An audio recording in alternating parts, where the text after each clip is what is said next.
the treaty period lasted about 90 years while the U.S. expanded across the continent.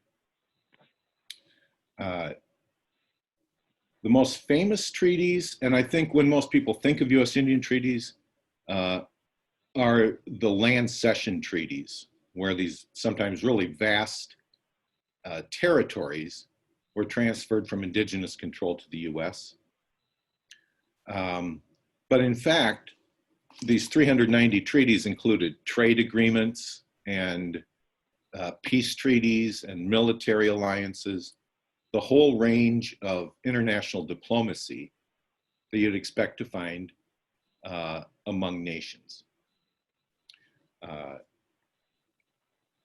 Of course, a peace treaty in 1814, events overtake that. So those are kind of historical documents, trade agreements from the 1800s. So those with the most lasting impact, I suppose, are those land cession treaties. It's important to keep in mind the key to understanding U.S.-Indian relations, I think, is that they're nation-to-nation relationships. And often these land cession treaties, for instance, in 1851. Hello? Hello? Oh. In 1851, the southern third of Minnesota was transferred in 1 week. Often these cessions like that are described as land sales, Indians selling land to the U.S. In fact, they were not land sales. They were territorial cessions from one nation to another.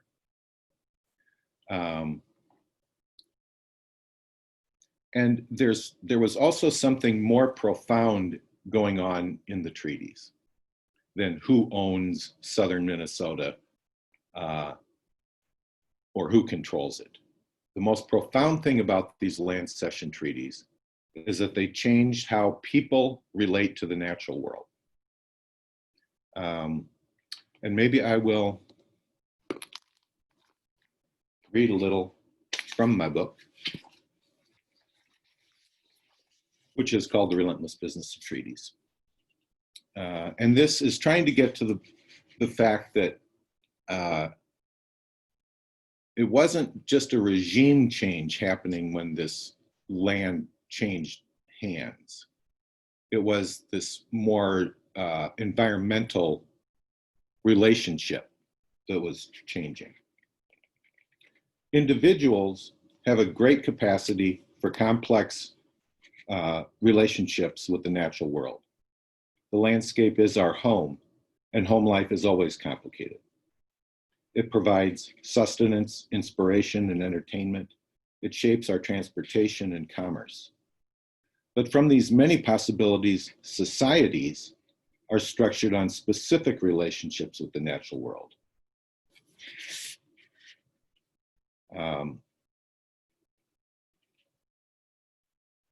And those selected relationships make a society distinctive. If, for example, societies are organized on the principle of kinship with elements of the natural world, that organizing principle will be reflected in a family structure where rivers are relatives and shape the traditional political structures, cultural infrastructure, commerce, and international diplomacy of those nations. The organizing principle, in this case, kinship, defines moral behavior and determines which communally made decisions are politically acceptable. The U.S., too, is based on a relationship between people in the natural world, a property system.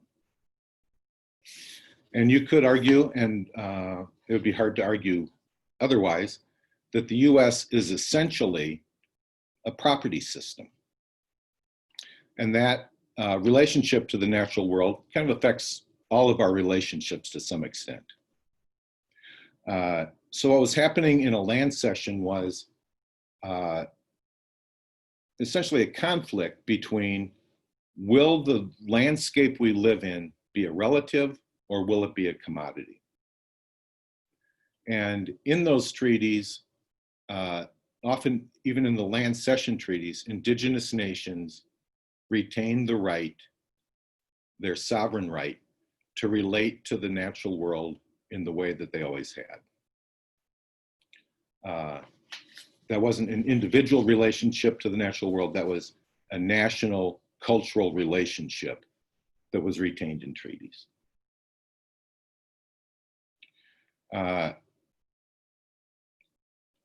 Subsequent to the treaties, things got really complicated because the US kept changing its policies. For a while, it would be treating indigenous nations as nations. By the 1950s, it was the Congress was passing legislation saying there are no indigenous nations.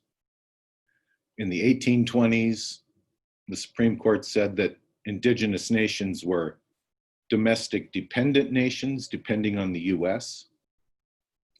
In the 1960s, the US supported Indian self-rule. There's just been these wild swings back and forth in policy.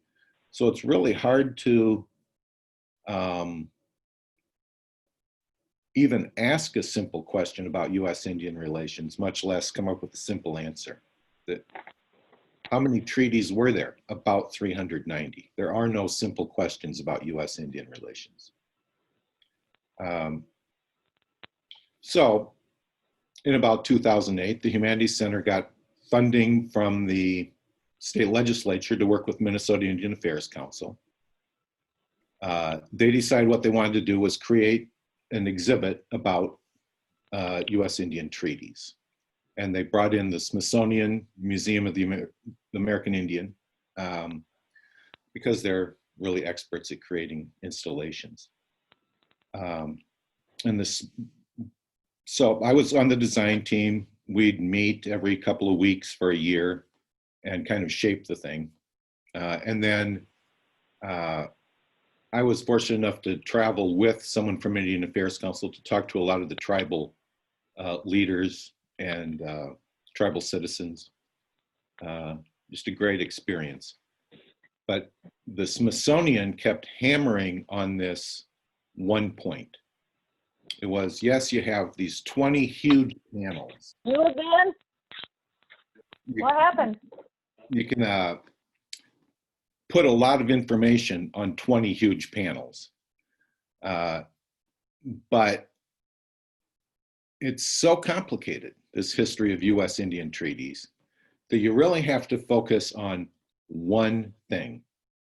You can do a deep dive into that one thing, but all the panels ultimately have to be about one thing. And what the Dakota and Ojibwa tribal governments decided on was the issue of sovereignty, because it's so hard for some reason for the general population to get that indigenous people retain their sovereignty through treaty making. A lot of times people only hear about treaties when indigenous people assert their treaty rights, like their right to fish. And sometimes that gets described as they get to do something we don't get to do. They have permission to do something we don't have permission to do. But in fact, indigenous people don't really need permission because they never gave up their sovereign relationship to those natural resources, for instance. That's one way in which people miss the importance of indigenous sovereignty. So if you have a chance to look at this exhibit, you'll see that it traces sovereignty from those old historical traditional relationships to the natural world through treaty making and to the modern expression of sovereignty today. And as you go through, you'll find a lot of facts, a lot of images, but try to keep in mind that they all come back to the subject of sovereignty.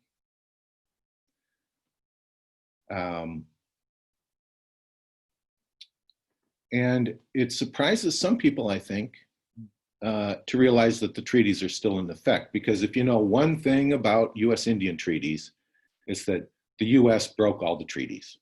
That's kind of the shorthand for how screwed up things have been. So it can be kind of jarring to realize that the treaties are still very much shaping politics today. When you enter a reservation, you're leaving Minnesota and entering another political entity. And the management of natural resources is a negotiation among tribes in the DNR, for instance. And ultimately, tribes interact with the federal government because in the hierarchy of politics, tribes are on the same level as states. Because they entered this relationship as nations, just as states entered as states. So the tribal leaders wanted to really emphasize tribal sovereignty. And I think what these organizations came up with does a great job of getting to some of the complexities of just that one issue. And I'd really encourage you to see it either. I think there's an online version that you can see through the Historical Society. And then if you get a chance to see them either at the Historical Society or they're on permanent display at the state capitol too. There's one roaming version of the installation and one at the state capitol. And we have it through the first week of December if you guys want to come and visit. Right. Yeah, I recommend it. So now I'd like to talk a little bit about this experience of looking at treaties through the lens of who signed them for the U.S. And that experience over like a decade just kept blowing my mind apart because like anybody else, I had stories in my head about the history of U.S.-Indian relations. And those were continually challenged as I looked at who signed the treaties for the U.S. I think I'm the first person who ever put all the names of all the U.S. signers in a database so you could sort them because they'd just been digitized. They'd been in 400 documents, and the University of Oklahoma digitized the text of the treaties a couple of years before I ran across it. And I was struck by the fact that there were 54 signatures by guys named Shodo, a name I had never heard, which later proved to be a big gap in my education because the Shodos ran the fur trade from the Mississippi to the Pacific Ocean. They were hugely important in US history. They operated out of St. Louis. So I started looking at them and I saw that 2 of the Shodos were brothers and the rest of the Shodos were their kids and grandkids. And then I looked at who they married, and the Shodo brothers married women whose fathers and brothers were treaty signers. And the brothers married women whose fathers and brothers were treaty signers.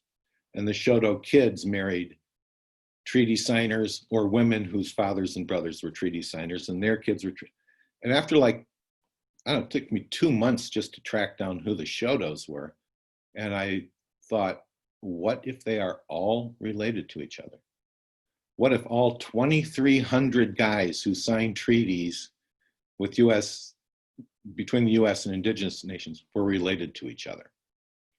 As it turns out, the Shodo family includes 90 treaty signers who signed 129 treaties from Ohio to Washington State.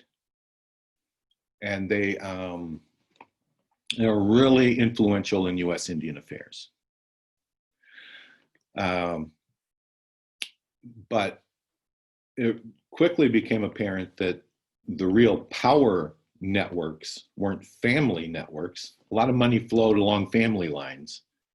But they were also related in business and in politics.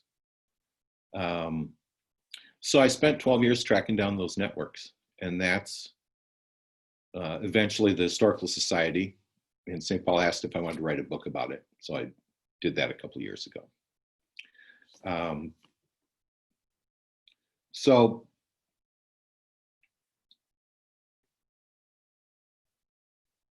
some of the things that really challenged my perception of the past. I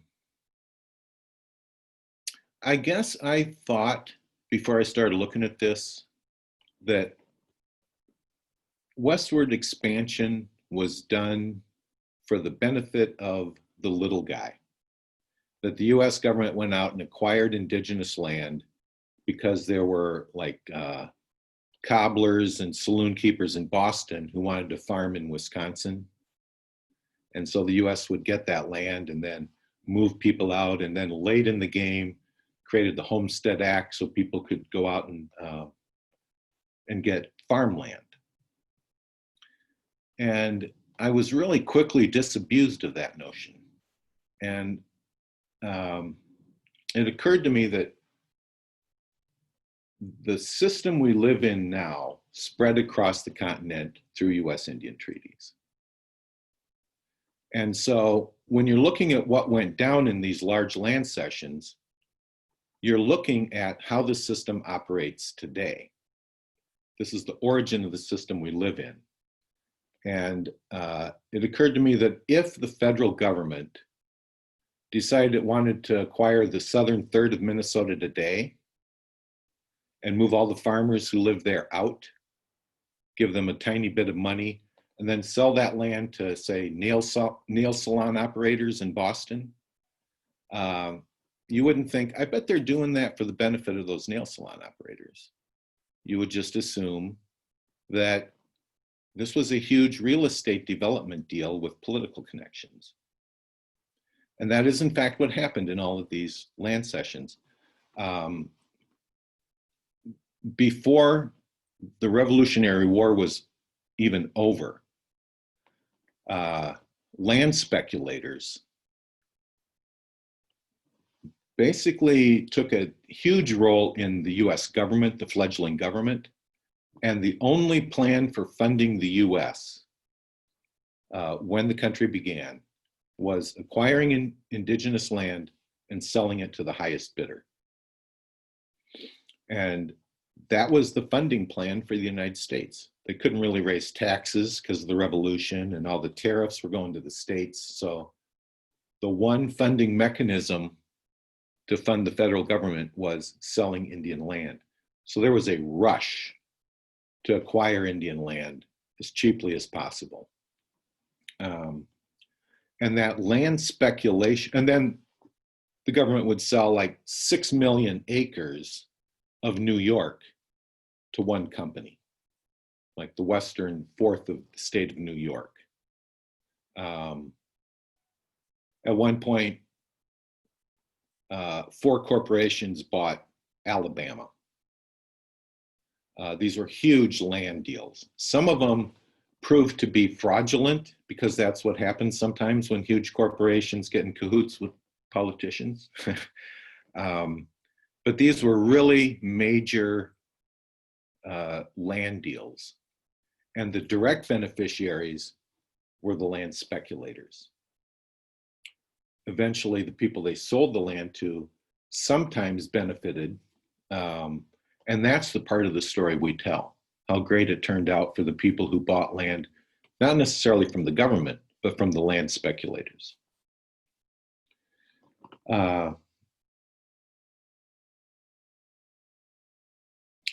other realization I came to kind of after several years of looking at all of these guys, and they were all men, and the connections among them, was that I realized there's a reason I had the stories in my head that I did. That was not by accident. Because the men who signed US Indian treaties for the government not only participated in events that made history, they then went on to make the history of the events they participated in. The 2,300 guys who signed treaties owned hundreds of newspapers, wrote thousands of pages of legislation. Some of their journals, like the journals of William Clark, shaped our perception of history. And then more directly, men who signed treaties started the historical societies, the state historical societies of New York, Ohio, Michigan, Illinois, Indiana, Minnesota, Iowa, Missouri, Montana, Nebraska. And their point of view became history. And I'm just gonna, what do I do with my book here? Yeah, I'm gonna read a little thing about that I have in, towards the end of my book in a chapter called Myth Makers. On October 30th, 1849, the Minnesota Territorial Legislature passed an act to incorporate the Historical Society of Minnesota.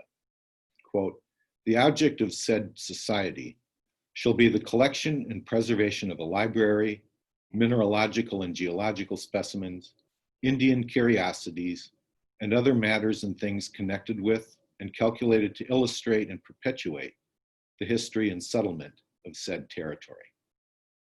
The history of the territory did not amount to much at that point, having started less than 8 months earlier. It was like one of the first acts of the territorial legislature was to create an historical society for the territory. But the incorporation of this society is one of the clearest statements of how Americans would come to delineate the past. Indigenous identity and traditions as curiosities, settlement told as history. And I had already noticed that it's changing a bit now, I would suspect, but generally US history follows a formula, whether it's the continent or the nation or a state or a county or a city. And the formula is indigenous people were here forever. Evidently, in all those millennia, nothing happened. We can't really point to any history, anything that happened for like 15,000 years. Then a white person showed up in a boat or a wagon, whether it's Columbus or the Pilgrims or Conestoga wagons. Somebody showed up in a boat or wagon, and that's when history begins. So if you look at the history of a county or a state or Virginia Dare, the first white child born in a location becomes this hugely significant historical event.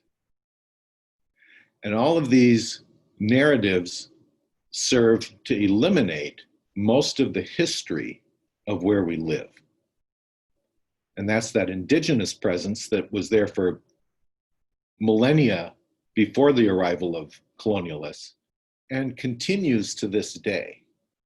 So it serves not only as a beginning point for white history, but kind of the elimination of ongoing indigenous history, to the point where it's sometimes hard to wrap our minds around the idea that indigenous nations are even nations,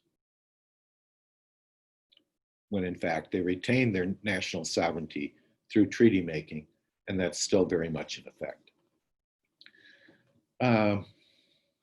I think, yeah, I have a little bit of time here. I'd like to get into one other aspect of this. The Why Treaties Matter exhibit presents why treaties matter to indigenous nations.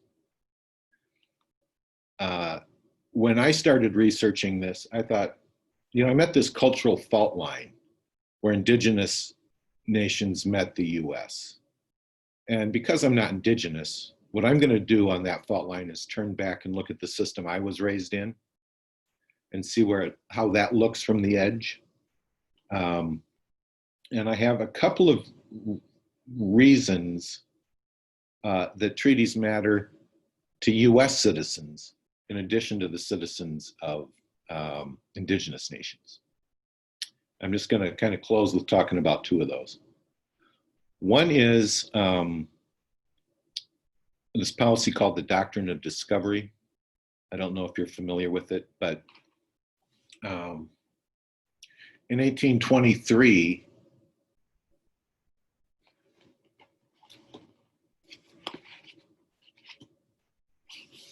I'll read a little section on it. In 1823, there was a Supreme Court decision called Johnson v. McIntosh, and it is the foundation of all property rights in the US. I'll just read one little paragraph here. John Marshall, when he wrote the decision on that, was trying to explain why one person's claim to property ownership was more valid than another's. Backing far away from the facts of the case, he placed land titles in the context of what is now called the doctrine of discovery. He desperately wanted to claim that land titles are comprised of two rights: dominion, the right to rule a territory, and occupancy, the right to live there. He also wanted to claim that the right of dominion was created when a territory was discovered by a colonialist power. So the title to your house, for instance, is comprised of these two rights: the right to live there, the right of occupancy, which until colonialists arrived was held exclusively by indigenous people. They basically had the right to live throughout the continent. And what land cessions did was extinguish indigenous right to occupancy. They ceded their right to occupy a territory. The dominion part of it speaks to which colonialist property system that property is going to be part of it. Will it be a British property system, as it is kind of in Canada, or a Spanish property system, or the US property system? And the idea is that you gain the right to dominion when someone from your country discovered the territory. And you could acquire the right of dominion among the colonialist powers. So the US got England's right of dominion out to the Mississippi at the end of the Revolutionary War. The US acquired France's right to dominion in the Louisiana Purchase. And this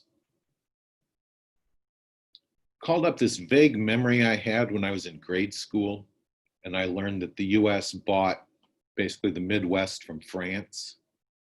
And I remember thinking, you know, I'm pretty sure France is in Europe. And I don't know how the US would buy the Midwest from France, but I thought, well, this is probably a grown-up thing.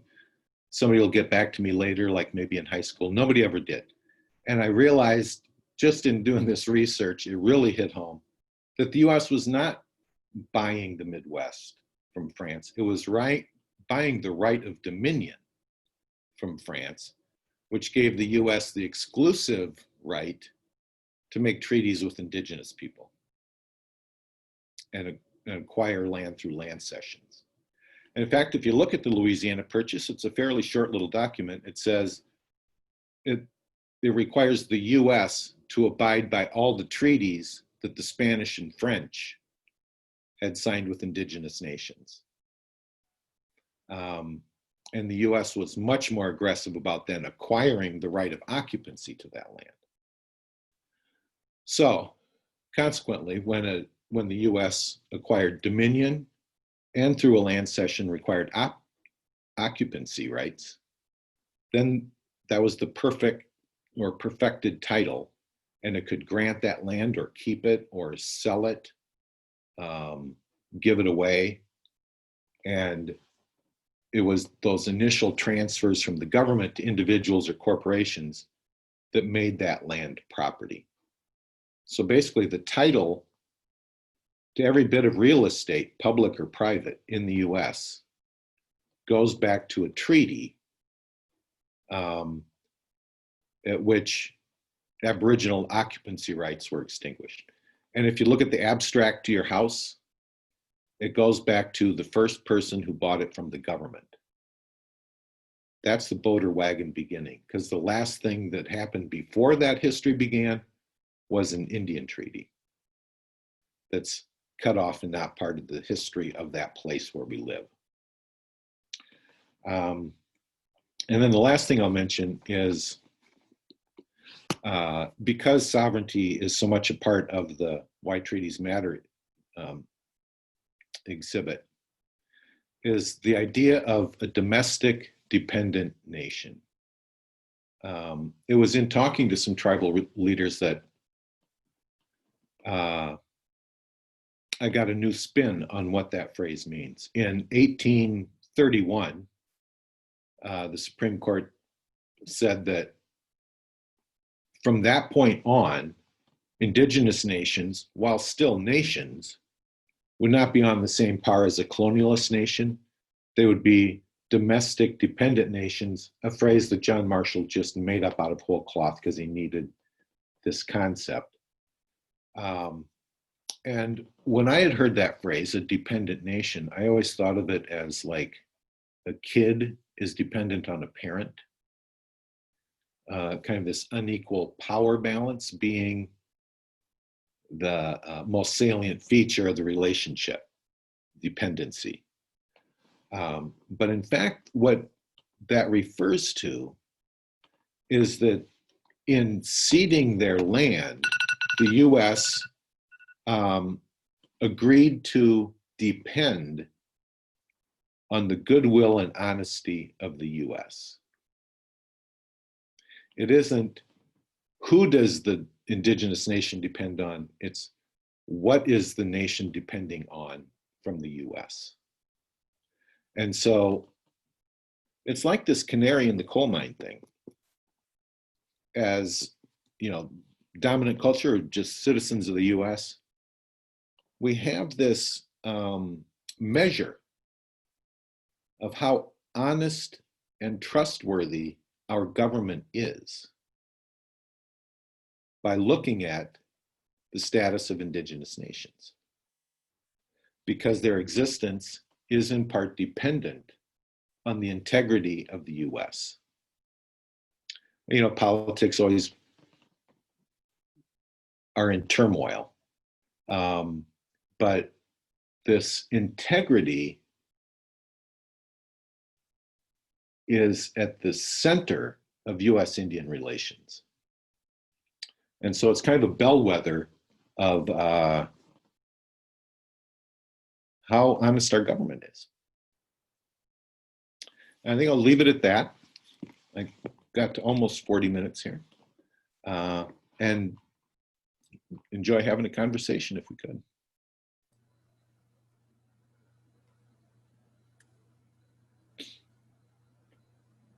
Yes. Do I have audio here? Yep, I'm just asking everyone to unmute if they have a question. Oh, okay, great. Brian, you have a question? Yes, Martin, thank you for the talk. It's very interesting. Are you familiar with the Wabasha Treaty that's become known as the Half-Breed Treaty? Yeah, a little bit. That applies to Red Wing. And just, I would like to understand more about why that was deemed necessary at the time, or what the purpose of it was. Yeah. I think what was called the Half-Breed Tract was created in an 1830 treaty. And then there was a subsequent treaty too that affected it later in the 1850s. But the actual tract was set aside in 1830, and that was the year of the Indian Removal Act. And the U.S. was embarking on this enterprise of moving all the tribes east of the river, Mississippi, to west of the river. And in order to do that, the U.S. had to acquire indigenous land west of the river so there'd be some place to move them. So in 1830, all of these nations, the Dakota, the Ojibwa, the Iowa, the Sauk and Fox and Menominee and Ho-Chunk, signed a treaty in Prairie du Chien where they kind of all agreed to give up their rights to Iowa, a large chunk of Iowa. And in the course of those negotiations, some of the Dakota people raised the concern that as land was going to be changing hands, tribal members or tribal citizens would be getting payments from the government and be able to depend on the goodwill of the U.S. but a lot of their kids had fur trader fathers and white politician fathers. And they were going to get nothing out of the treaty making. So they requested there be a tract where those kind of multicultural kids could retain some land. That was from the, like, say, the Dakota perspective. From the white perspective, those fathers, those white fur trader fathers, saw a chance to get more land for themselves because it was illegal for white people to get land out of a treaty. But if your kid was getting it, and then you could work it so the kid could sell it, you'd basically get the money from selling it. And so from that point, as soon as the half-breed tract was created, there were all kinds of shenanigans for the next several decades until eventually Henry Rice passed legislation saying, if you owned land,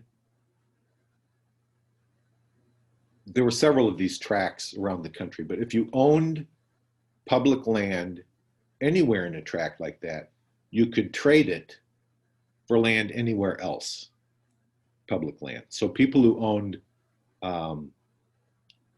land near Red Wing could trade it for, say, the Comstock lode in Nevada and get a silver mine out of it.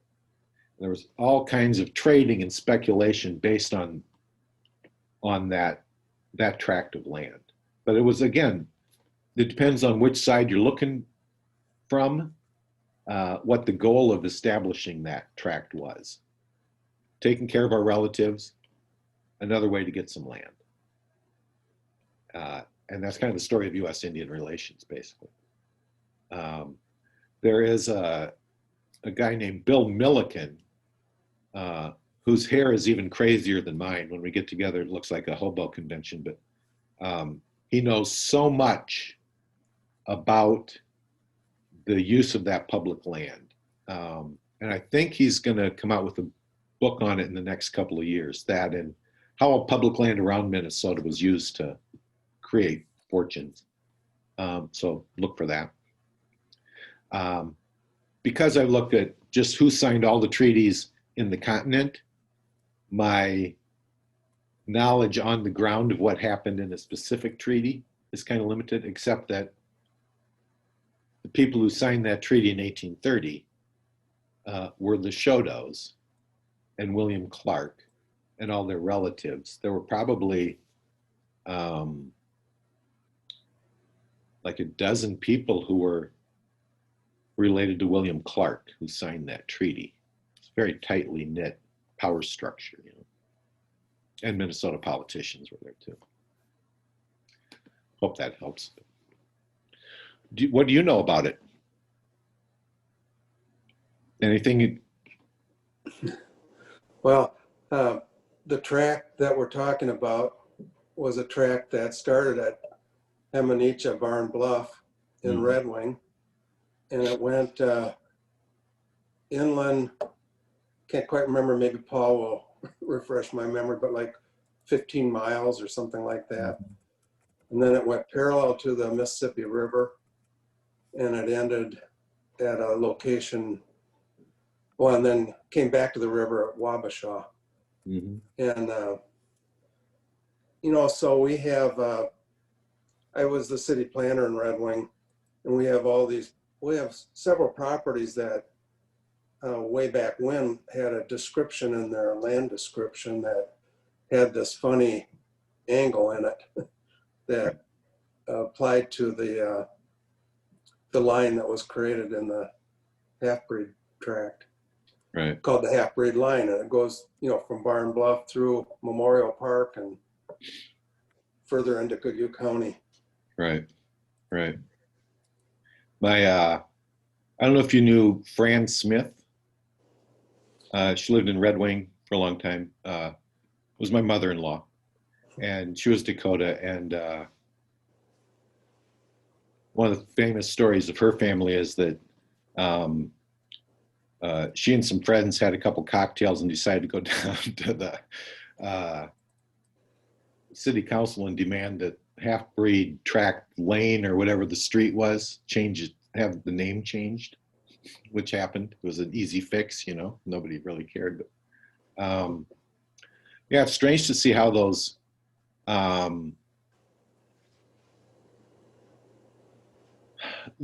historical events get recorded on the landscape.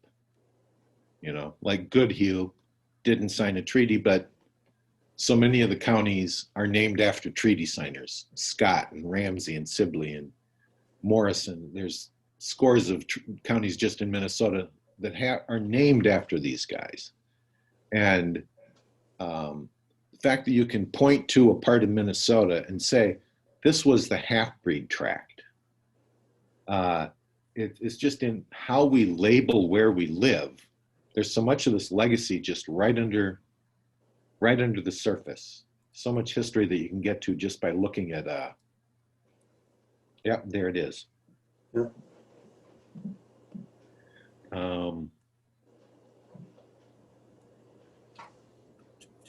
Yeah, just wanted to show the map. Yeah, thank you. Yeah.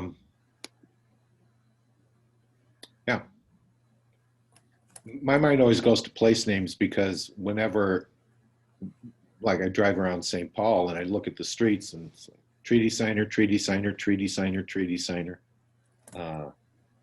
Once you start looking at who signed treaties, their names are everywhere. Kind of striking.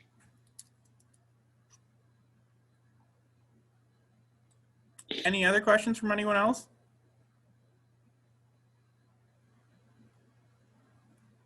Feel free to either put it in the chat or ask it in person.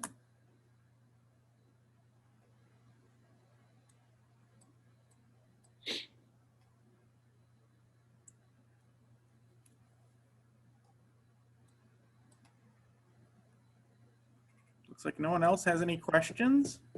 Okay.